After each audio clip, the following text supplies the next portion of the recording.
today we've got a story that honestly feels incredibly current, even though it kicked off about a century ago. It's all about art, love, and this kind of radical self-expression. It really is.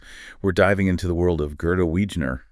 She was a Danish artist, and her life, her work, it just pushed boundaries in ways that are, frankly, still echoing today. So our mission here is to get beyond just, looking at her paintings. We want to understand why her story is still so captivating, why it still makes us think about identity, about art, all these years later. It's a fascinating journey, for sure. A shortcut to understanding this really quite extraordinary woman. Okay, so let's start at the beginning. Where did this rebel streak even come from? Gerda Marie Frederick Gottlieb, quite a name, born March 15th, 1886 in Hammelev, Denmark. And her dad was a Lutheran vicar. Pretty conservative background. Right, which makes her path even more remarkable, doesn't it? Right. Despite that very traditional upbringing, she clearly had this powerful artistic calling. Yeah, seems like it. And she acted on it. At just 17, she leaves home, moves to Copenhagen, enrolls at the Royal Danish Academy of Fine Arts.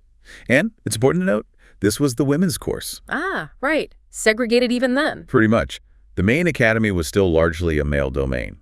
So just choosing to be a female artist was in itself kind of a defiance. And Copenhagen is where she meets Einer Wegener, another art student. Yes, in 1904.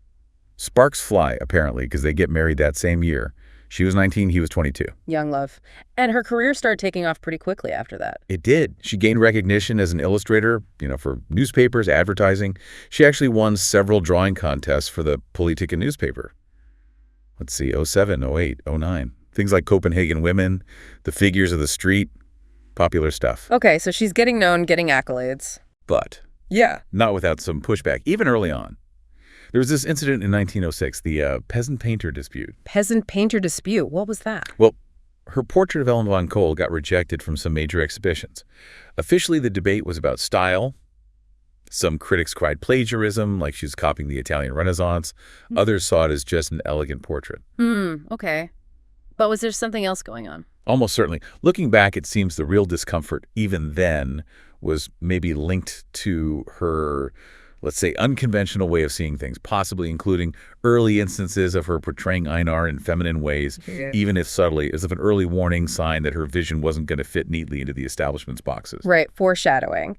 So this friction in Copenhagen, artistic, maybe social too, leads them to make a big move. Paris, 1912. Yes, a absolutely pivotal decision. Paris at that time. Yeah. It was the place to be for artists, writers.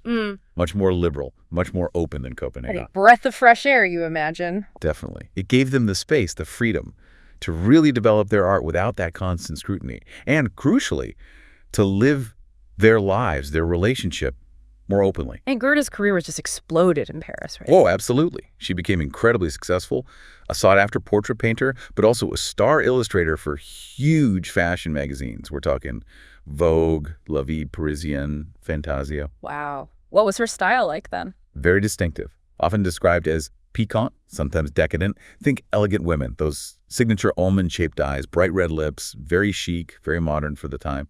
She also did these gorgeous watercolors for luxury books and even erotic drawings. Erotic drawings. Yeah, she called them gallant artwork. Sometimes they're categorized today as lesbian erotica. She wasn't shying away from sensuality, that's for sure. And this is where her personal life and art really start to intertwine in a profound way with Einar.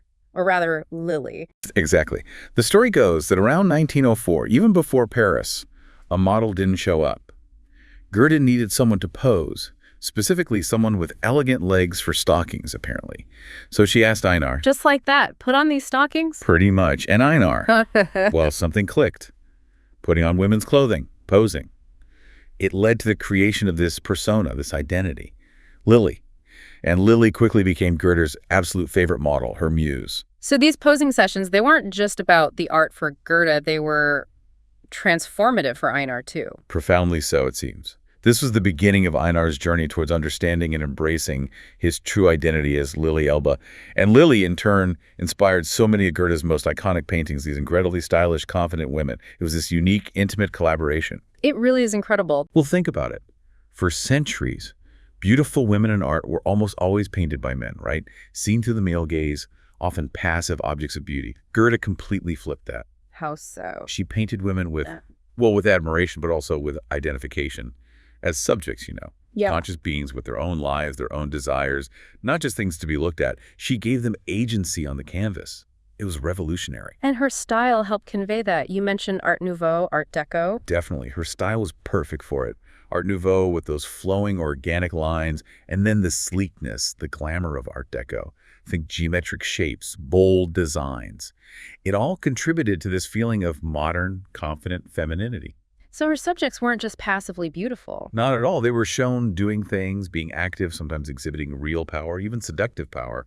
And she explored gender fluidity, too, drawing men with softer lines, more slender forms, and, of course, painting Lili, her transgender partner, with such sensitivity and style. Is there one painting that really captures this? Oh, a great example is I Summer Varmin, that translates to In the Heat of Summer. It's from 1924. Okay, what's it depict? It shows Lili Elbe reclining in this pose like an odalisque, that classic, often sensual pose from Orientalist art. But Gerda reclaims it. Lili has these drowsy eyelids, red-painted lips, and cherry-colored cheeks, and she's wearing nothing but these amazing high-heeled silk sandals. Wow. Yeah, and the gaze. It's described as ambiguous. It's not just inviting the viewer in. There's something more complex, more knowing about it. It really challenges you. And that painting made waves recently, right? At auction. It did. Sold at Brun Rasmussen back in March 2022, actually on International Women's Day. It went for a significant amount, valued around $54,000 to $67,000. That's amazing, and it really shows how timely her work still feels. Absolutely. These conversations we're having now about gender, about sexuality, about who gets to look and who is looked at, Gerda was exploring all of this visually 100 years ago.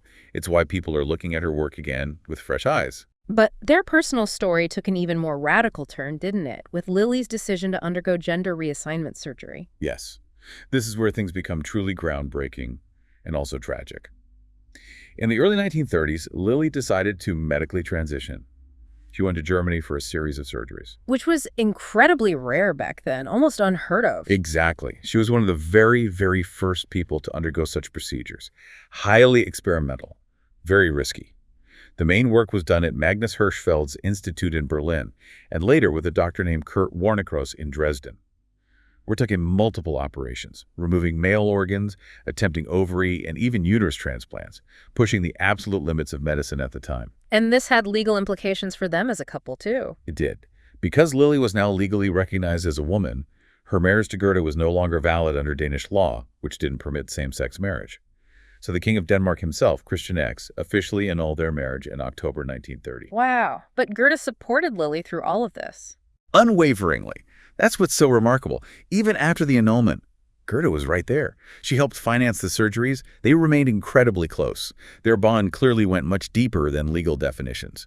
It was a real partnership, a profound love. It really sounds like it. But Lili's journey had a heartbreaking end. Sadly, yes. Yeah. The final operation, the attempt to transplant a uterus, led to complications. Lili developed an infection, her body rejected the organ, and she suffered cardiac arrest. She died in Dresden on September 13th, 1931. Such a tragic end to such a courageous life. What happened to Gerda after Lili's death? Her life took some different turns. She did remarry, actually, to an Italian officer, an aviator and diplomat named Major Fernando Porta. They moved to Morocco for a time. A completely different life. Yeah, but that marriage didn't last. They divorced in 1936. Gerda eventually returned to Denmark, probably around 1938 or 39. And how was she received back home? Unfortunately. Yeah. Not well. Times had changed, tastes had changed. Her glamorous Art Deco style, which had been so celebrated in Paris, was completely out of fashion in Denmark by then. Yeah, it's quite sad. She really struggled financially. Sources say she ended up selling hand-painted Christmas cards just to get by. She had one last exhibition in Copenhagen in 1939, but it seems the art world had moved on. So she went from Parisian stardom to obscurity. Pretty much. She died in Frederiksberg, near Copenhagen, on July 28, 1940. She was only 54. The reports say she died alone, forgotten, and poor, and this was shortly after the Nazi invasion of Denmark, adding another layer of bleakness to it all. That's just heartbreaking. Such an incredible talent, such a boundary pusher, ending like that. It is. But thankfully, her story, and Lili's, didn't completely disappear. It started to resurface, slowly at first. Lili's autobiography, Man into Woman, was published posthumously in 1933. Okay, so the story was out there. In a way, yes. But it really took off much later. David Ebershoff's novel, The Danish Girl, came out in 2000, and that was huge. Right, and then the movie in 2015 with Alicia Vikander as Gerda, Eddie Redmayne as Lili, that really brought them into the mainstream consciousness. Absolutely. The film, whatever its historical nuances, introduced millions of people to Gerda and Lili, and it sparked this massive, renewed interest in Gerda's actual artwork. So bringing it all together, what's the lasting legacy here? Why does Gerda Wegener matter so much today? Well, I think it's because her life and her art speak so directly to issues we're still grappling with. Her work is being seriously reevaluated now. Major exhibitions, like the one at the Arken Museum near Copenhagen a few years back, are showcasing her importance. And as we saw with the auction, her paintings are commanding real attention. It's more than just pretty pictures. Oh, much more. You have to see her art as this incredible collaboration with Lili. It gave visibility and agency to a trans person at a time when that was virtually non-existent in the public sphere. Her work, her life, it really does, as you said, preempt so many of our current conversations about gender, identity, sexuality, the power of the gaze. She was ahead of her time. Decades ahead. She wasn't just reflecting her world. She was imagining a different one, a more fluid, accepting one. And she did it with such style and courage. That's why she feels so relevant now. She's not just history. She's part of the ongoing conversation. So an incredible journey we've traced. Gerda Wegener, truly an artistic trailblazer. Her art, her life with Lili, pushing boundaries of gender, love, and representation in ways that still feel radical. Absolutely. Her bold paintings, that unique partnership with Lili, it changed things, even if the world took a long time to catch up. Her story really challenges how we think about identity, art, and the relationship between them. It's a powerful reminder, too, that history has layers. People who are overlooked or misunderstood in their own time can have so much to teach us later on. Definitely. Makes you wonder, doesn't it? It does. As we finish up, maybe something to think about. How many other figures like Gerda, people who are way ahead of the curve, are still waiting in the wings of history, whose stories could shed light on our own times? And maybe more personally, what ideas are we still holding on to that someone like Gerda might challenge, maybe with just a look or a brushstroke?